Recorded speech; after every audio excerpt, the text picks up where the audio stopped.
Check out the Full Press Hockey Podcast with Jim Biringer, the best in the business. It's going to be great. Hello, everyone. Welcome back to the Full Press NHL Podcast. I'm your host, Jim Biringer, the voice of Full Press Hockey. I'm joined today by a good friend of mine. You hear him, SiriusXMNHL Network Radio, the Hot Stove, the host of the Hot Stove. He's on other programs as well. Also, Pucks in 7 with Victoria Matiash, another great hockey expert. Ryan Paton joins me today. Talk some hockey. JB, always good to see you. Last time I saw you was in Vegas. Yes. At the draft. And that was, you were there. What we saw, some of the things I don't think we'd ever see again. It was just amazing. So anyway, good to see you. That was a couple of months ago. Can't wait for hockey to get going here. I can't wait to get hockey to get going either, man. And what a crazy, like you mentioned it, right? Vegas, right? Just the sphere, the atmosphere, the pictures, everything, that draft. And then even the fireworks that we got, free agency, leading into free agency. Just talk about, like, it was a crazy offseason, especially with a lot of pieces moving, especially Steven Stamkos leaving Tampa and going to Nashville, and what Nashville's doing this offseason, loading up for a run for the Cup. Yeah, it's kind of like if Nashville doesn't get at least to the Cup final, it's going to be a bust season, because when you put those additions in place, they're one of the favorite teams going in. I said this too in the podcast with Victoria yesterday. I said, just be careful though, because although the team is good with the additions, they're very good. And with, signing Saros in goal again, so he's going to be there for an extended amount of time. Sometimes it doesn't always translate into success through the 82 games and then into the playoffs. But what Nashville did was amazing. Barry Trotz was funny. He's like, you know what? We need scoring. We have to load up on people. And what better place to do that would be to Nashville? Because they were a good team even last year, even the year before. This team's been pretty decent. The Stamkos thing was something that intrigued me a lot. I remember when we were in Vegas at the draft, I was chatting with Dave and Dennis, who I do the show with, and we were going over what happened the night before. And that was when the news was starting to come out about what Tampa offered Stamkos to come back. And I thought, boy, that's a really bad offer. I wouldn't take it if I was Steven Stamkos. I'm not looking for an 8-year contract. No, I'm past that. But I'm looking for some decent money. And then I remember calling somebody that morning when we did the show on the Saturday and saying, just to give you the heads up, and she was in Tampa. I'm like, this is what Tampa's offered. I highly doubt that Stamkos is going to re-sign in Tampa. And to this day, JB, as you know, Tampa fans, they're upset by it. It was something that their beloved son is now not coming back to Tampa. But what's Tampa's loss is Nashville's gain, man. He's going to be awesome. Marchessault is a beast. They got Yossi on the back end as well. O'Reilly back there. The team is stacked, man. So they, to me, really took the bull by the horns and ran with it. One of the busiest teams in the offseason. I like what Nashville did. I've always been a fan of Barry Trotz and what he's doing. Me too. And look, talking with people down in Nashville and, seeing the moves he made and, when he was on the island, it feels like he's bringing in his type of guys, right? Like, sure. I don't know if too much is being made of this, but yeah, to me, from an outsider, not being down there all the time, but looking at it and saying, okay, Duchesne's not there anymore. Johansson's not there anymore. We're moving out Askarov. I want my type of guys in that locker room. I want a winning locker room. And it seems like he did that with all the guys that he brought in, add in Brady Shea, Scott Wedgwood's there to back up, UC Saros. I'm going to make the commitment to the guy I know. This is the team I want to win with. These are my kind of character guys. I think you hit the nail on the head when it comes to anybody who's in the upper management side of things with any NHL team. The coach as well, because the coach wants guys that he's familiar with. The coach wants to know his identity and create his identity with the team. The GM does as well. He wants to bring in the coach that he knows, that he likes, that he's familiar with. He wants to bring in players that play his type of game. So I'm totally with you with that. And if you're able to do that, because sometimes I know that, I don't know this for a fact, but you can assume this as well. There is discord in a lot of sports between the GM, the president, the owner, the coach, Jerry Jones in Dallas. Yes. Jerry, look, anyway, that's a topic for a completely other day. But there's a lot of discord sometimes. And when there's those breaks, I think, in the management, it does. It filters down to the team. And at the end of the day, the team is on the ice, the team's on the field. The team and the players are the ones that will win you the games. The coaches have a big say, yes, but the players will do that. So with Barry putting his stamp on this team and going into this season now as one of the favorites in that West, the West is crazy. They have a bunch of great teams. I'm with you. I totally think Barry's done a great job, and I really hope for his sake too, and for Nashville that they end up playing well. Have you ever been to Nashville? Because I've never been. It's on my bucket list. I've been to Nashville. Is it nuts? It's nuts, man. It's nuts. Besides the draft, I was there for a couple games. Yeah, that city was rocking. I mean, we walked out at night one of the draft 2 years ago. We're just like, all right, there's still a party going on. There was just a party going on inside. We're going to party outside. Nashville. Yeah, it's great. No, I mean, they love hockey. They've really embraced that team. Obviously they got the Titans down there too, but they've embraced hockey. You know, the fact that you have all the country music stars embracing the team. Like, I know Vince Gill was one of the original season ticket holders. He still goes there. See Keith Urban there. His wife's there. Like, and you know, Fisher's down there with Carrie Underwood. Like, they've really embraced it. Like, you look at it and we talk about things around the league and you say, oh, well, how come expansion works, this, that, and the other thing. And we can get into that eventually and down the road, another topic. But that fact that Nashville, Carolina, like the Floridas, like that section with Dallas, they've really done a really good job of embracing our sport, the sport of hockey. Yeah, 100%. I remember when Gretzky was traded to the Kings.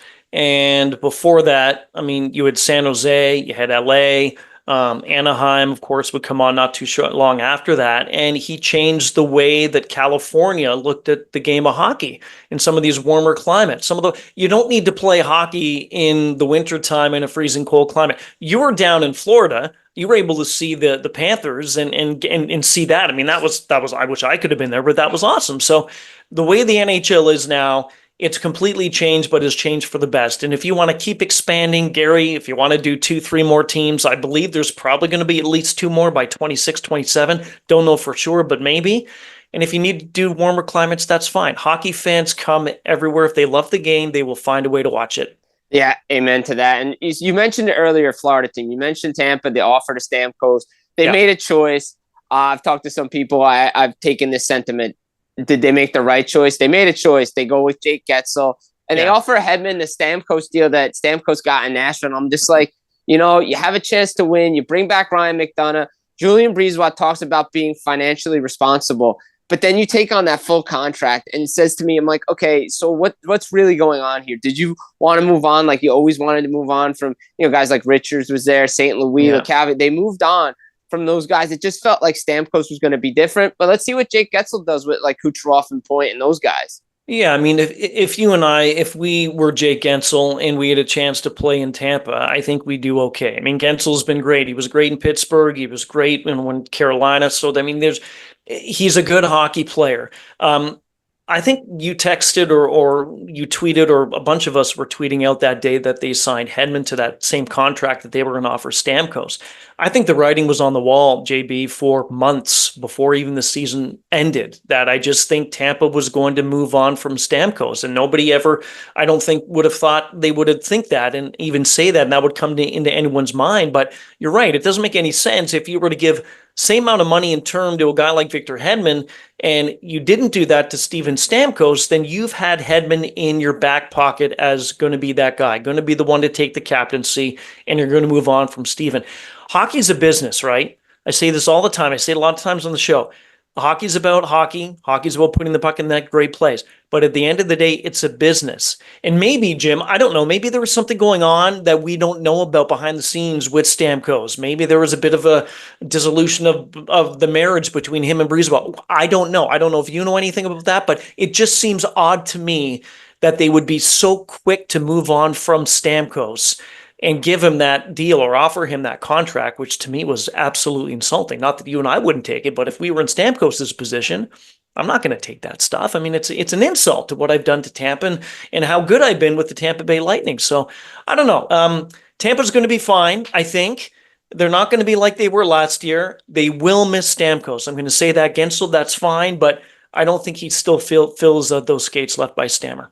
No, I agree. And I think I agree with you. I think that goes back to last season. I mean, remember, Schott was fired at the beginning of training camp last year. It's like we didn't even talk extension, and then all those guys get extensions, and then they move on from Sergachev, and it's just like, all right, come on, man. I mean, like, this guy basically went out there, one leg, couldn't play, scores a goal for you in the bubble, you win a cup. Like, That was one of the most iconic moments I've ever seen. I got to be honest with you. I'm like, I know a lot of guys over the course of time have played with injuries and things like that. But for him to come back and do that, and then he's like, yeah, I'm done. That's it. Okay, move on. I don't know. Stamkos is the type of player like a Crosby is to Pittsburgh, like an Ovechkin is to Washington, and some of the like McDavid will be to Edmonton, Matthews will be to Toronto. They're much more than just the player on the ice. They're in the community. They're a name that you recognize. They're part of the culture. We talked about culture with Barry Trotz in Nashville. They're part of the culture of their teams, and he was that. I can't wait for him to go back to Tampa because I joked with Victoria yesterday as well that game's going to be 7 hours because the standing O is going to be about 3.5 for Stamkos. Yes, I agree. Longest game in history. I agree with that. I mean, look, that's going to be special. And obviously we know, Marc-Andre Fleury's potential. This is his final season for Minnesota. When he goes back to Pittsburgh, when he goes to Montreal, those standing ovations. You mentioned Crosby. Great 2-year deal for him in Pittsburgh. Finally gets done. $8.7 million. I know everybody says he's leaving money on the table. I disagree. I don't think he's ever been about the money. I think he wants to win. And look, Pittsburgh's going to struggle this year, but I think the fact of the matter is maybe he leaves the door open down the road when he's close to 40 if he wants to keep playing to go to another team and try to win a cup. But I think he's just so ingrained of the Steve Yzerman culture, the Mario Lemieux culture. Let me finish my career with one team. Yeah, I agree. And I don't think there's many players that we've seen over time that you can't picture them in different jerseys. I cannot picture Sidney Crosby in anything else outside of the 87 for the Penguins. The contract he signed, he left some money on the table, but that's who the guy is. And now if it has to do with the superstition with the 8 and the 7 in the number, that's fine. It doesn't matter. But that's who Sidney Crosby is. I remember Nate McKinnon's contract before he's getting the big one. That was a team-friendly deal, and he admitted it. He said, I'm going to leave a little bit of money on the table for the next however many years because I want Colorado, my team, to have some flexibility to add some more pieces because as good as McKinnon is, as good as Crosby is, those are two guys. They're not going to win you the cup. Nope. You got to surround them with some good players and some great talent. So I'm good with that. The only thing is, for Sid, I mean, he's accomplished everything. You know that, Jim. He's accomplished so many things, not just on the National Hockey League level, junior. He's accomplished things for Canada, the international level, all that type of stuff. I don't think they're going to get another sniff at being very close to winning another Stanley Cup. Oh. And if that happens, I wouldn't be surprised if Sid goes through this contract, and if at the end of the year, that final year of the contract, he says, you know what, maybe I have one more year left. Because I think he had, 93 points or something last season? Yeah. He was phenomenal. If I can do another 1-year deal, I'll do a 1-year deal. And if maybe do another 1-year contract, but I don't think he's going to be the type of player to just hang on for the sake of winning something else because he's done it already. He has. I mean, look, 3 Stanley Cups with the Pittsburgh Penguins. I mean, said it, multiple gold medals for Canada. Look, he's going to try to go win another one at the Four Nations Cup, another one at the Olympics next year. Can't wait for that, by the way. Oh, dude, I can't wait for that, man. I cannot wait to see international hockey best on best. Now, look, is it truly best on best? No, but since it's an NHL thing, right? We have to go with the rules that are in place. Yes. And I can't wait to see these 4 teams. Though I have a caveat. I want to bring this up to you. What is it? +1 game for the Four Nations Cup. Get the winner of the Four Nations Cup takes on Czechia to determine who is really the winner because the Czechs are the world champs and we're leaving out a great hockey nation. Yeah, no, we are. Okay, so you're saying another game and the winner of the Four Nations will take on Czechia. Yeah. I'd like to see that. It's not going to happen, but I'd like to see it. I'd love to see it, but I get you. And anytime you can get, and this is about the Olympics too, I'm sure you stand in the same place that I do with the Olympic Games. It's one thing to watch non-NHL players compete for their country at the Olympics. That's great. It's a great opportunity for them. But the Olympics, you want the best of the best. Yeah. And the best of the best, they're all in the National Hockey League. Yes, there's some overseas, all that stuff, but the majority are in the NHL. And with this Four Nations thing, what I love about it, and you know this, is that the NHL's been expanding and they've gone overseas. They've gone to Australia. They're going over to Prague. And we talked about that before I came on. Both of us aren't going because there's a little bit of a nutty trip to go over there. but they're expanding the game. So anyway, yeah, I can't wait for this. I love Best on Best. I love when they did the World Cup of Hockey too. I just think it's such a fun time for all these players, because when you get the best in the world from each country on the same team, I mean, what better hockey is there, Jim, than that? I don't think there's very much better hockey than that. I mean, some of the best games I've watched have been the Olympics. I mean, 2002, Canada, US. I mean, granted, I was on the wrong side of that. Yeah, both go times. Canada, go Iggy. But you know what? Those were some of the best hockey games I've watched. Period. Like, end of discussion. Like, those have been some of the best games I've ever watched. Let me throw this to you, and I've asked this with a ton of people over the years. I haven't asked this to you yet. What is more important, do you think, and more special for an NHL player, to win a Stanley Cup or to win a gold medal for your country?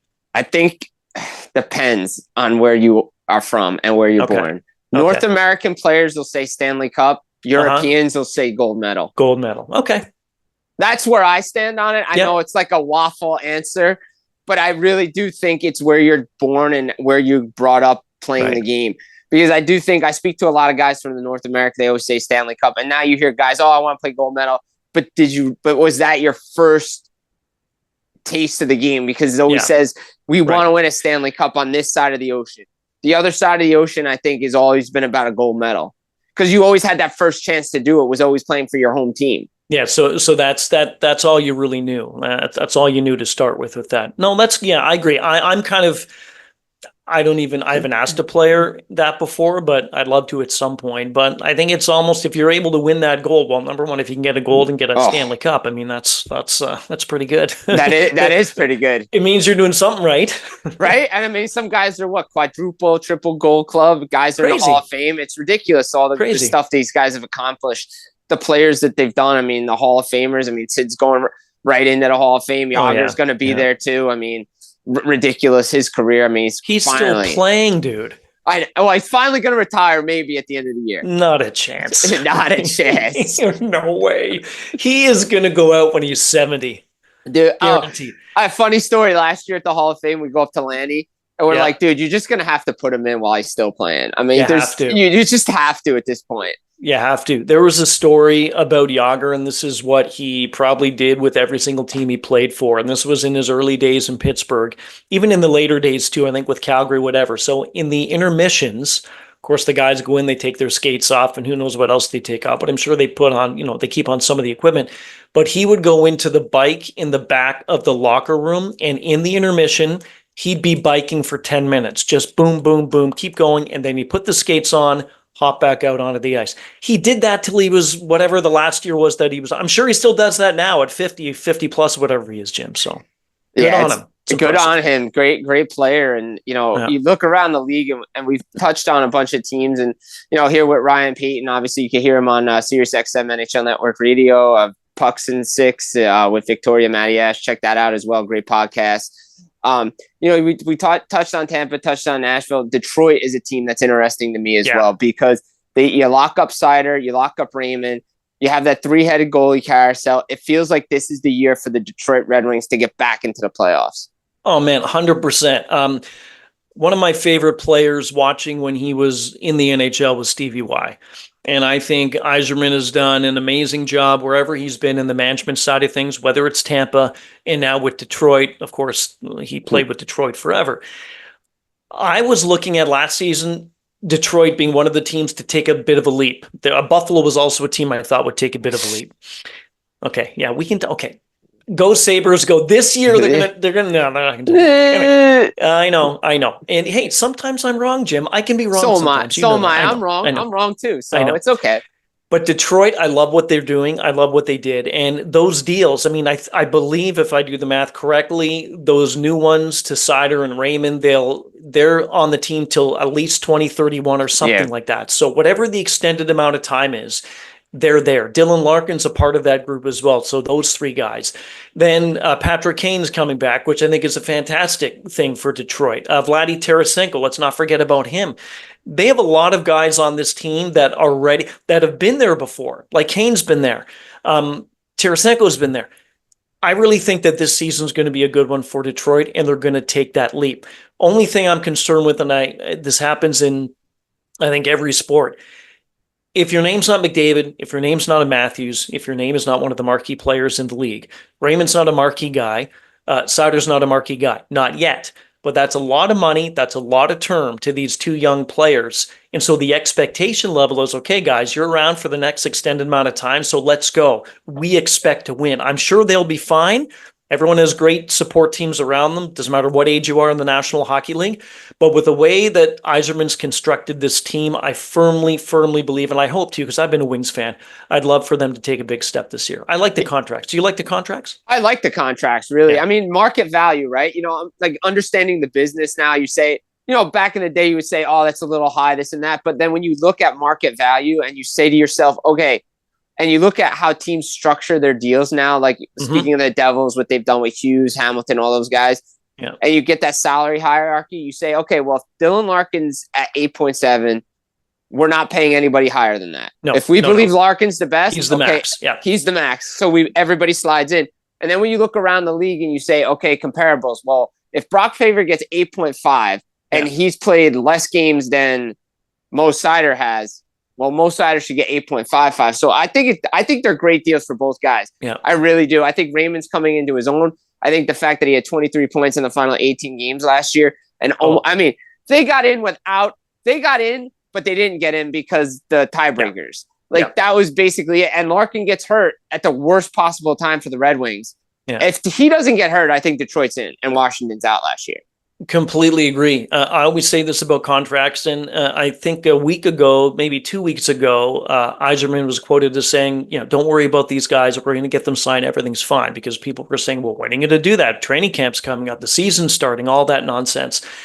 If you wait a little bit more, it sometimes pays you to do so. Like you talked about Faber, and you've got these other contracts which are a little bit more. So whatever so-and-so is making, that's leverage for you, right? You write it down. Oh, he's making that. Okay. So when you present it to the team, well, he's making this. These are my numbers. It's kind of like an arbitration process if you think about it, except you're not doing through an arbitrator. It's through the actual team and the GM and the president, all that type of thing.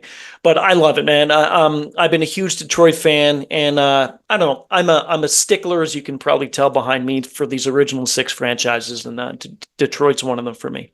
No, I mean, look, the 06, they always sell, and Detroit has a great fan base. I remember last year being in there up in Toronto. Detroit was in town. Patty Kane was playing. Like the Red Wings fan, they travel, and they travel everywhere. And I think Detroit's really ready to take that next step. And you mentioned contracts, right? The big one's still out there, right? We obviously, Perfetti's, the RFA signed. Dawson Mercer gets a nice deal. By the way, what do you think about that Mercer deal in New Jersey? 3 years at $4 million.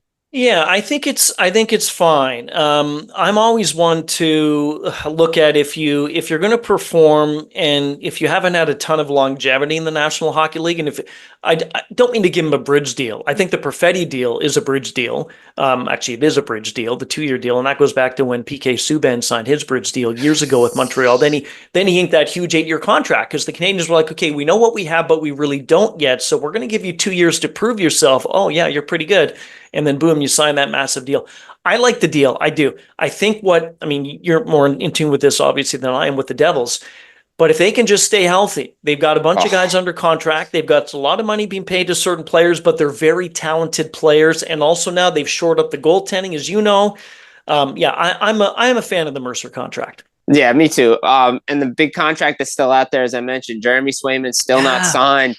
It feels like they're going to meet in the middle. A lot of reports out there that they offered 6, guy wants 10. If you look at the salary cap, Boston can't pay him $10 million. So, where do they meet? I've always, my gut has always said 8 times 8.5, 8 times 8.25. He lands somewhere around there. Did they sign him to a 1-year deal now just to get him in?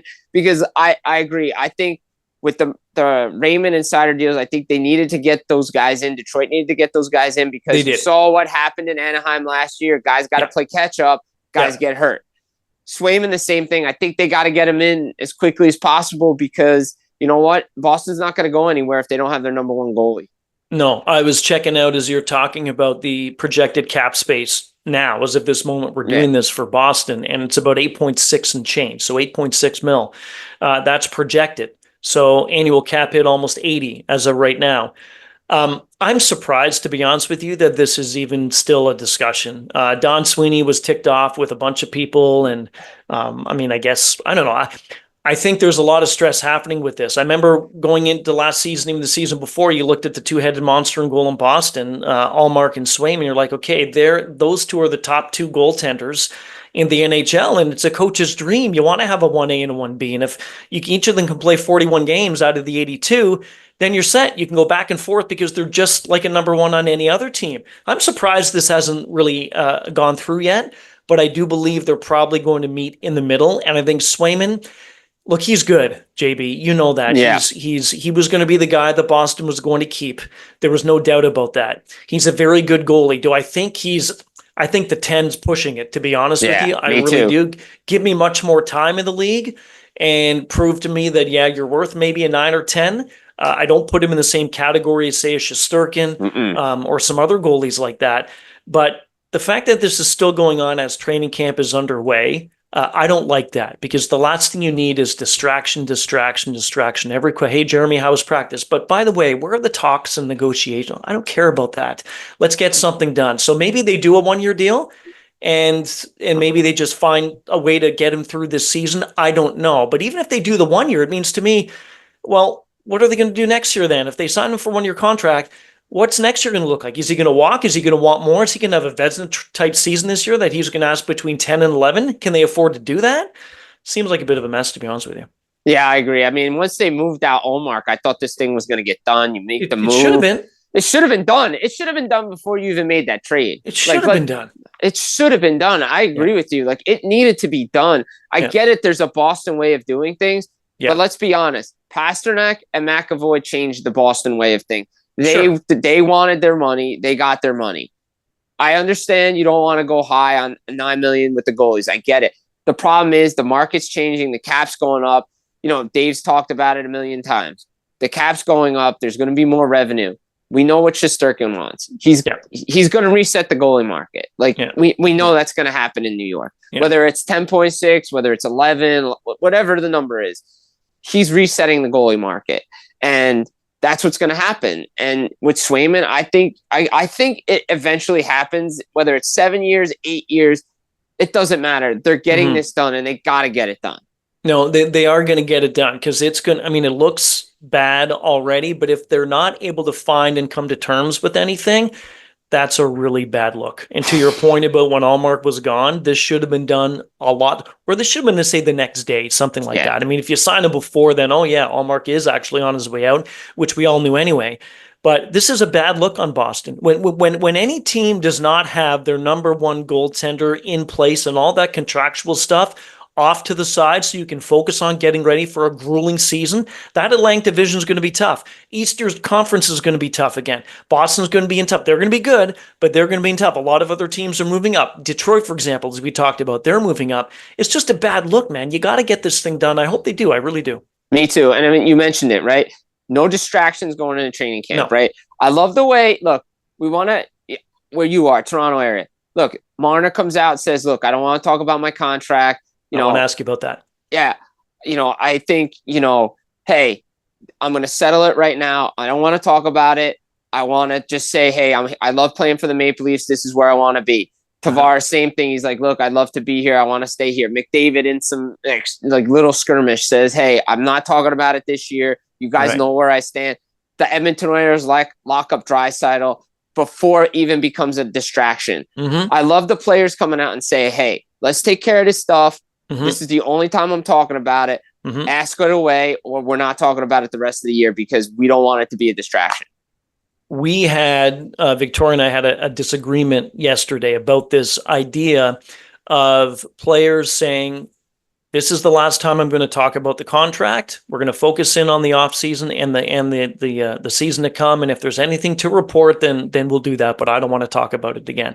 In her mind, her reasoning and thinking is that we should all know. We should be able to ask him every day, and we should know what the latest is in those contractual negotiations. To which I responded by, We don't need to know. I mean, it'd be great to know, but we really don't need to know. That's not a pressing issue. There's more pressing issues in Toronto, like getting out of the first round again, trying to do that. They did that recently, like trying to get to third, get to the Stanley Cup, for crying out loud. So I'm with you with that. And I respect players. We should respect the players respecting us by saying, look, I know you got a job to do. We'll talk about everything else, but I don't want to talk about this contract anymore until there's something to talk about. So fire away with your questions. So I'm with you. I totally see that. And I'm glad that he said that, because he doesn't want it to be a distraction. The Leafs don't want anything to be a distraction. Yeah, I agree with you. And I don't know if that was the question you had for me on the Marner deal.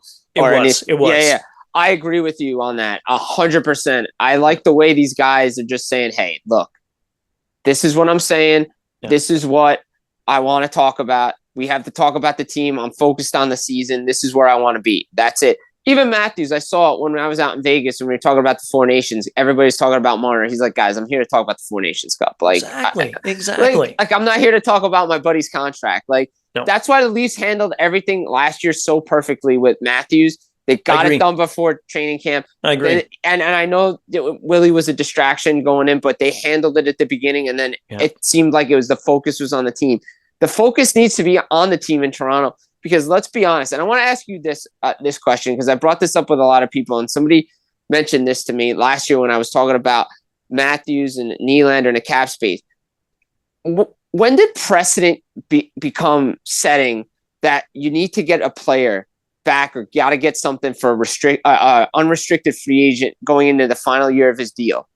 Isn't the best thing for a team like Toronto, say Mitch doesn't stay, say John doesn't stay, isn't the best thing for Toronto? Oh, we didn't get anything for him, but you know what we did get? We got cap space to fill needs. Yeah, man. I'm totally on board with that. Any team that's able to do that. And you know what? There's two different sides to that. There's the one side of you lose a great player in Marner. Marner's a lot better than Tavares now. Tavares is aging. That's all that stuff. But you lose a great player in him. That's fine. But then with his contract on, you're not going to be paying him 12, whatever it is, 13 that he's probably going to get. You have that space to maybe even sign two players. And then I look at it as Mitch Marner's an elite player. He's incredible. He's a great talent. Would you take two talented players in place of one really talented player in Marner on your team? I would, because I'm not I put Matthews and McDavid as exceptions, Crosby and all that. But if you're able to get 2 for 1 or even 3 for 1, something like that, because you need more on a team. A team is not going to win with just one player. So I'm with you with that. I don't like the notion of, look, if it's not going to happen, it's not going to happen. If it's going to work, it's going to work. And at the end of the day, it's going to work out the way it's supposed to. So if Marner does walk, it's fine. Yeah, you're going to miss him, but you're going to find some guys to fill those skates. And I think the Leafs will do that, because they'll need to if that does happen.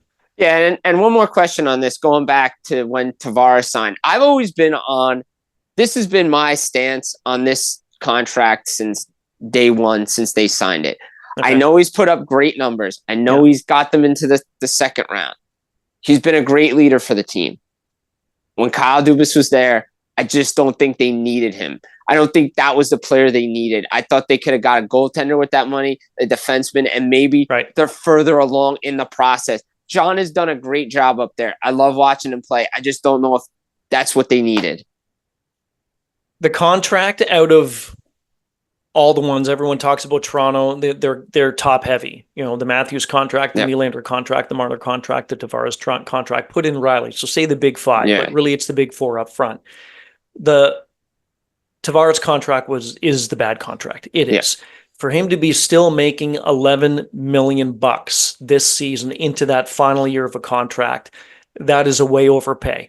I think what the Leafs were trying to do, they were trying to set some sort of, hey, this is a hometown boy. We've lured him away from the island. By the way, do you think they're ever going to stop booing him? No. Oh, come on. It is. No. It's so annoying to me. It's bad. It's bad. It's bad. He's been gone for 40 years. Come on. It's like Parisi. It's like Gomez. It's like anybody that comes back to New Jersey. It's like, dude, get over it. Like I he had know. 3 stops before. He had 3 extra stops after he went to the Rangers. But like, get over it. Like, get over it. I know. Anyway, side note. Yeah. But that was a bad contract that they signed. And maybe they were just trying to make a statement saying, hey, this is our captain now. He wants to come home and he's going to help lead us. Yes, Matthews will be there, Nylander and Marner. And at the time, they were probably thinking, well, we're not going to worry about the cap at this point in time. We'll figure that out down the road. Thank goodness that it's been rising, because that helps every team, not just the Maple Leafs. But yeah, they've been handcuffed with that contract. No one's ever going to say no to that money. You and I wouldn't. Nobody would. The owner, whoever offers you that contract, yes, where do I sign? That's the end of it. Unless you're thinking, well, maybe 2-3 years down the road, if I sign for 8 or 9, that's $2 million, that's $4 million, that's $6 extra million in 3 years that the team could use to maybe find somebody else with. But that's the one contract out of the big ones that has a handcuff Toronto. I mean, look, the salary cap didn't do them any favors because of COVID and the flat cap. That didn't help things. But to me, a team that needed a goaltender, defenseman at the time, and look, they've addressed those needs in the offseason. Those are the one that, look, if I look at a team that has improved, I look at Toronto and say their defense has improved. Tanev. No, I agree. OEL. I think they're better up front too. I like the signing that Max Domi staying there. Yeah, Bertuzzi leaves. Okay, well, you know what? We have other players that can replace him. And I don't think they were going to be able to keep both of them. No, I don't think so. No, it was one or the other. All right, the question marks in goal. You know, Joseph Wall, he's got to stay healthy. Got to be healthy. Anthony Stolarz, I know he's good down in Florida. He's a great backup for Bobrovsky. It's a different team up in Toronto. That's such the key. He's a backup for Bobrovsky, who is the starter on the Stanley Cup defending champions, right? So it's a completely different mindset and a completely different club. It's interesting. You just look at Toronto, you say, okay, they've improved, but that one area that is still your circle is that goaltending. And I think Wall, to me, I think he's a good goalie. I saw him play MSG in his first season. He's a great goaltender. Yep. He's just got to stay healthy. Yeah. He has the talent to be very good. He's a big goalie as well. And for somebody who's that big, he reminds me of Pekka Rinne when he played. You know, that tall goalie, he could still move, because goalies, as anybody knows, you got to be able to move in that net. And if you're big, sometimes it's a little tougher. I remember when he got injured last year and he went down with that injury. I thought, oh my goodness, is this going to be something we're going to see from him for the extended amount of time? Because they want him to be their number one. That is the key, because when healthy, Jim, we've seen, I think, in my mind, you may agree, I've seen enough of a sample size to know that he could be a really good goaltender in this league, providing he's healthy. Yes, I agree. I mean, there were stretches that the year they beat Tampa, 100%, 100%. Yeah. He's a number one in this league, but he's got to stay healthy. But that's every team, right? Injuries, every team. And you look around the league, you look at the teams in the offseason. We mentioned improvements. New Jersey, they addressed their needs. Markstrom, finally, they get their number one. Brett Pesci's in there. Dillon's in there. Cotter's in there. They got Big Nasty. They got Thomas Tatar back. Nason's there. Like, that's a team that improved. I think, look, everybody can knock Washington, but I really like the moves that they made this offseason. I think they're going to be a tough out in that Metro division. I don't know what your thoughts are on that team. I want to see PLD play. Me too. I want to see the skill set that he has. We know that he has the skill set. I just want to see it consistently. Doesn't have to be 82 games, but give me, 60. Give me 65, 70. I'm with you with that. Washington and Pittsburgh, we've talked about Crosby already. Going into, I think, last season or the season before, they were the 2 oldest teams on average in the league, which makes a lot of sense because they have a lot of older guys on the club. And Washington and Pittsburgh, they kind of mirrored each other. They made the postseason for so many years. Then when one misses, the other one misses. One gets in, the other one will get back in, kind of thing. But I want to see PLD do his thing. I like what they've done. I really do. I'm with you with that. I don't know if we're in the minority with the Capitals, but I'm happy with the additions that they did make. Yeah, me too. I think we might be in the minority because a lot of people think we're so in the minority. I think a lot of people are saying, hey, they may not get in. I'm like, dude, do you understand? Like, Washington can beat New Jersey. Yeah. Washington can beat the Islanders. They can play hard with Pittsburgh. They started their retool on the fly sooner than Pittsburgh did. Not to bring it back to Pittsburgh, but they needed to bring back either Malkin or Letang, not both. But that's an ownership decision. Yeah, that's what they wanted. This is what they want to build around. Let me throw this at you then. If that came down to it, who would you bring back, Malkin or Letang? Which would it be? I would have brought back the defenseman. I would have brought back Letang. Yeah. and let Malkin walk. Because, defensemen like that, he can still play. They're hard to find, a lot harder to find than, not saying Malkin, talent-wise, isn't hard to find in the league, but a lot harder to find on the blue line than they are up front. Yeah, exactly. Like similar to we see out west. Like, look, I know a lot of people are going to say, oh, Chicago's not going to do much this year. Look, Chicago improved. They got pieces around Bedard this year. Mm-hmm. You know, you bring in Bertuzzi, Teravainen's there, Patty Maroon's in there. You know, on the back end, you know, they bring in some guys. Their goaltending is a little bit better. Look, I'm not saying Chicago's making the playoffs. And there's no way they're making the playoffs this year in a tough Central Division. But that team's not going to be a cellar dweller like they were last year. No, they're not. I completely agree. And I think one of the things to watch for, and of course this may be easier for anybody to say, but Bedard is going to go off this year. Oh, yeah. I really think so. I know it's only been 1 year and he broke the jaw and he hit the full cage and stuff. But you look at the numbers that he put up in the short amount of time that he played, and you have 1 year now in the league. And it doesn't matter how talented of a player you are, McDavid, Matthews, Bedard, it doesn't matter. When you have that 1 year done under your belt, you come in that second year and nothing bugs the guy. He doesn't, you could light a fire under his foot and he would say, oh boy, that's a bit warm. That's the end of it. He just seems like nothing will get to him. And the fact that, again, Chicago, I know they tried to do this with Foligno and they tried to do it as well with Corey Perry, with Chicago insulating Bedard, surrounding him with toughness. That's fine. But the guys that you mentioned, the ones that they brought in now, I mean, he's going to be protected. And that, for any superstar in the league, is something that they love to have on their club. Yeah, and another team out west, I mean, a lot of people like hemmed and hawed at me, and I'm like, look, I think San Jose is going to surprise some people this year just because of what they did. I'm not saying they're making the play. I'm not saying they're making the playoffs. Okay, go ahead. They're not making the playoffs, right. But I think, like Chicago, they're not going to be as bad as we think they're going to be. I don't think they can be much worse. They can't be much worse, right? But you look at Toffoli, you bring in Wenberg, Eklund, Zetterlund, Mohamedulin. Like, now you have Askarov, like Celebrini. They have a lot of young talent there. And I just think San Jose is just going to be one of those teams that have improved enough to where we say, okay, yeah, they're on their way. I'm not saying they're going to be in the playoff picture, but I think they're going to be more competitive than they were last year. I hope so. And I love what I've seen from Celebrini. What's amazing about these young guys coming into the league, I remember years ago that you would have top picks coming in, and some would be fine. Some would go down to another league and, can't come into the league too early because we don't want him to have a struggling, say, 10 games and then something messes up with his mind. The way that these kids come into the game now, they know what they're doing. They're surrounded by the right people. Their diet is great. Their intensity is amazing. Their attention to all these details, this is what makes them great. So for Celebrini to be and the Shark fans too, they're probably, hey, it's not too bad to finish horribly in a season because you do, as it comes to the draft, you do end up getting a pretty good piece to your puzzle. So I'm with you a bit. Yeah. They can't be much worse. They're far away from the postseason, but if you are able to put up some more wins than you did and just build some excitement and show kind of the fans, hey, this is a piece. And if we look at this 2, 3, 4, 5 years down the road, then we may be a contending team here. So yeah, I'm with you with that. I'd love to see all 32 teams, JB, being contenders. I really do, because I love parity. I love parity. Yeah, me too. I mean, look, you say this feels like what they're doing out in San Jose. You look on, in Montreal, they're finally taking that next step, right? They're ready to maybe playoffs isn't this year, but if they're playing meaningful games in March and April, because you add Line A next year, everybody's money starts to kick in. That's when Montreal should be making playoffs. Where do you stand on the Line A signing?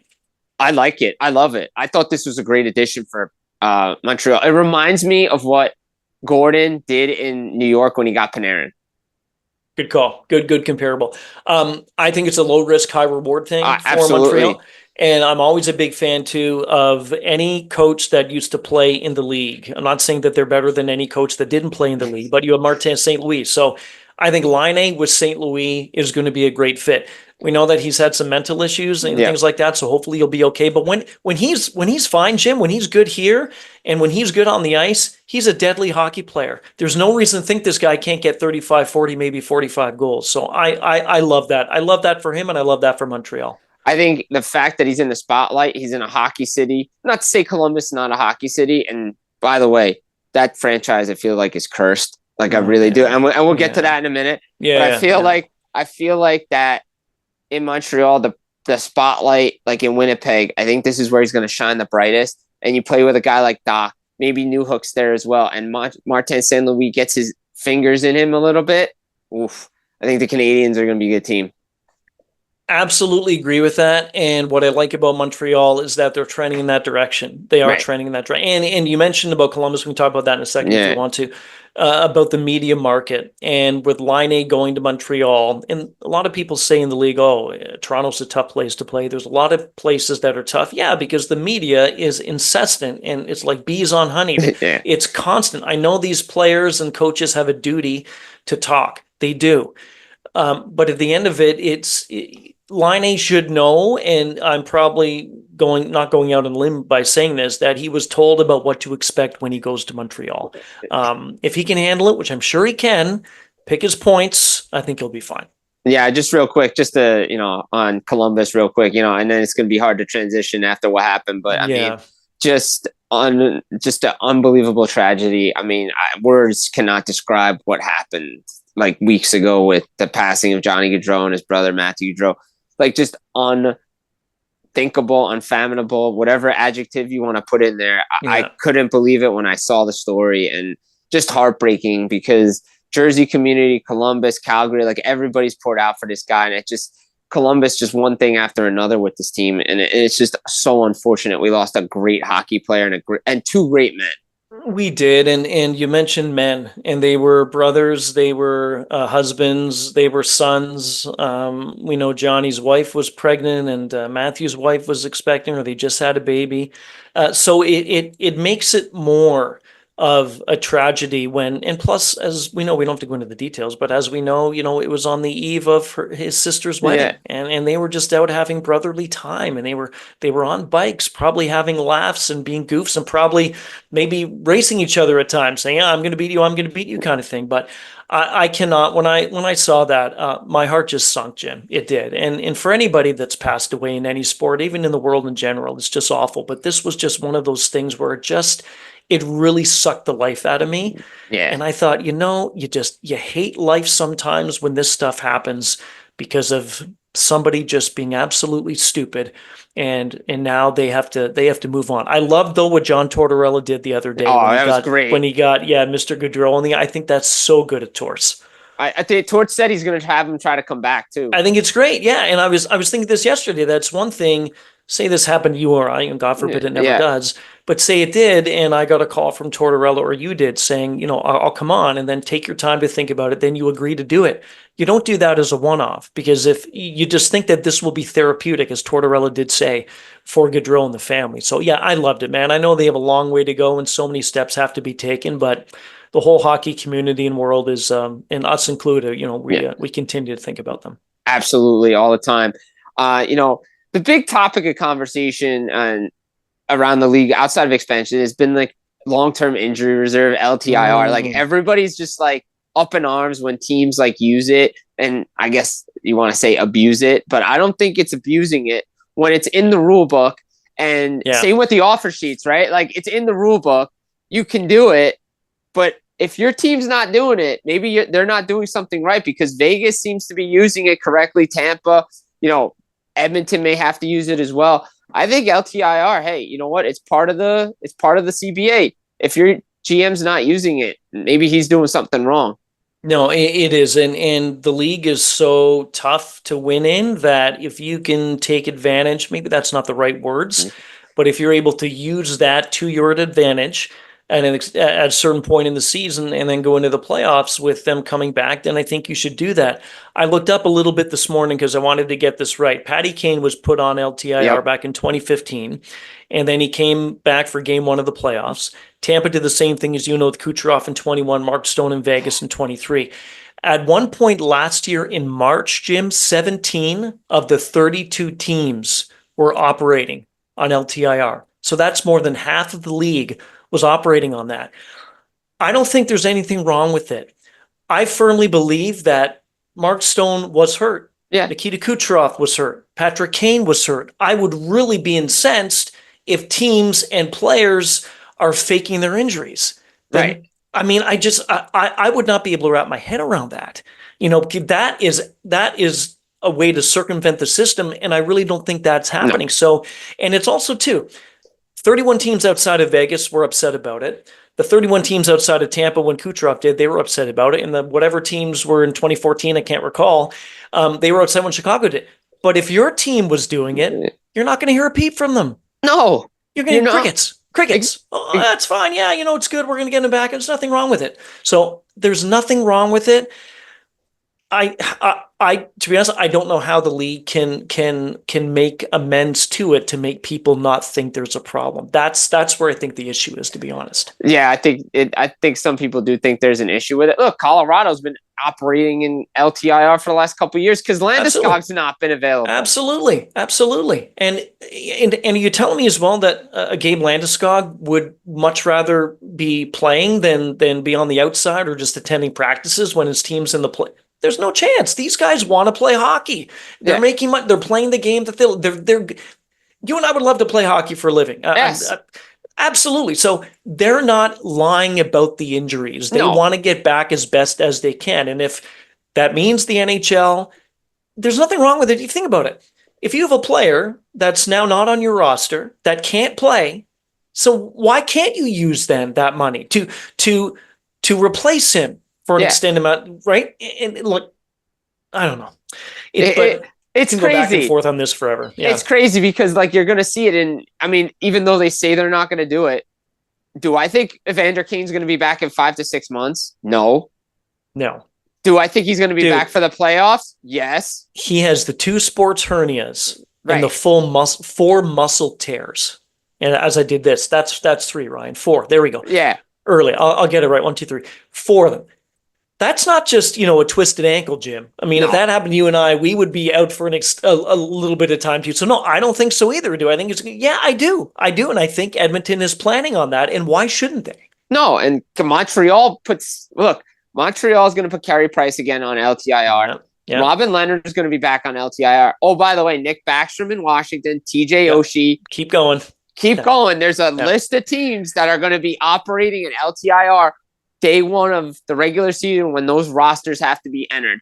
So look, do I think it's a issue? Yes. I just don't know how they're going to be able to control it because it's part of the CBA. They can't. You can't. You need to then have a new CBA. You need to cross the T's, dot the I's in a much different way than you did before. And I think at that point, some teams who have used it specifically will not be happy with that. Right. There's nothing wrong with using this because it makes perfect sense to me. If you're missing a key guy, it doesn't matter if even if it's a 3rd, 4th line player, it doesn't matter. Right.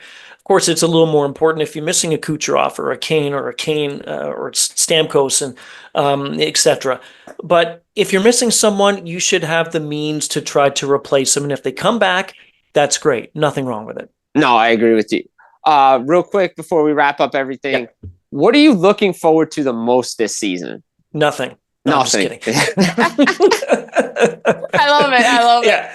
You get now. What? We got to have some laughs here. Nothing. No. Let's go for the last 5 years. Right. Every year the league is getting better. Right. The talent is through the roof. McDavid, if it's possible, he's going to be even better this year. Some of the things that he's going to do will make us look back to last year and think, wow, he did that and now he's doing this. It makes no sense. I love the way the game is played. I love how fast it is. I know I'm speaking your religion right now as well. And just to see the talent level of every team. And yeah, you're going to have the space between 1 and 30. Totally get it. That's what happens. You only have a certain amount of teams in the playoffs, and there's going to be good ones. There's going to be bad ones. But the game of hockey is at its peak, and it's continuing to be at its peak. So I can't wait to see more records be broken. I do think Ovechkin's going to maybe get the one this year. I hope so. That'd be good. If he can get that. Matthews, I think, is going to go off again. I really do. McDavid, who knows what the guy's going to do. But I just can't wait, Jim, because parity is something, as I told you, I love in the game. And on any given night, there's something different that happens. And a lot of times the something different is something we haven't seen before. So that's one thing I'm looking forward to. Oh yeah, I like that. I think, and I do agree with you on Ovechkin. If he plays like he did in the second half of last season, and he gets off to a strong start. Look, we've written off this guy before after bad season, and then he puts up 40. So I think what needs to be done is, say he gets off to a bad start, and I mean, there's no all-star, but say he gets off to a bad start. What he needs to do is go to Dubai again, get on a camel, ride that for 2 days, because that's what happened. He did that at the all-star, and then he comes back and he scores. Yeah. So it's pretty simple. The recipe for success is going to Dubai. Yeah, I'm joking. No. But if he stays healthy and if he does do what he did toward the end of last season, I think he's going to get it. He's got to get it because he's so close. He's so close. He is so close. One of those unbreakable records that we didn't think was ever going to be broken. I didn't think so. I did not think so. Neither did I. No. Neither did I. No. I cannot wait for the NHL season to start. I mean, look, we have preseason going on. What are you most looking forward to? Oh, that's a great question. Yeah. I'll turn the tables. Put it back to you. He turns it back to me. Yeah. You know what I'm looking forward to the most this year? I think it goes back to what we talked to before. Finally get to see best on best hockey in February. Yeah. Like, as much as I love seeing the league, the young players coming into the league, the improvements around the league, the teams, the fact that we get that little mini tournament between the four nations with the NHL players in 2 original 6 cities, that's going to be great hockey. Yeah, no, it is. And we missed out on the Olympics, seeing them go into the Olympics. So that's been something that fans certainly would want to see again, and they will see in the very near future. But I'm with you. That's going to be great. Anytime you get the international play, as we've talked about before, the outdoor games again this season, they're a blast. I know I'll be seeing you at some of those as well. So, yeah, man, can't wait. Let's get opening night underway. Yeah, I can't wait. Guys, Full Press NHL Podcast here. Jim Biringer, my guest today, Ryan Paton. Catch him SiriusXM NHL Network Radio, host of The Hot Stove, and on other shows as well when he fills in across the channel. Pucks and 7 with Victoria Matty-Ash. Ryan, thanks so much today for joining me. JB, I've loved it. We could have gone on for more, even 2 hours, 3 more of that. But thanks, pal. It's been fun. Hey, always a pleasure. Have you on. Guys, Full Press NHL Podcast up on YouTube, iTunes, Spotify, wherever you get your podcasts. Take care. Enjoy the regular season. Barry Trotz, Nashville Predators, making sure you're listening to Full Press Hockey Podcast.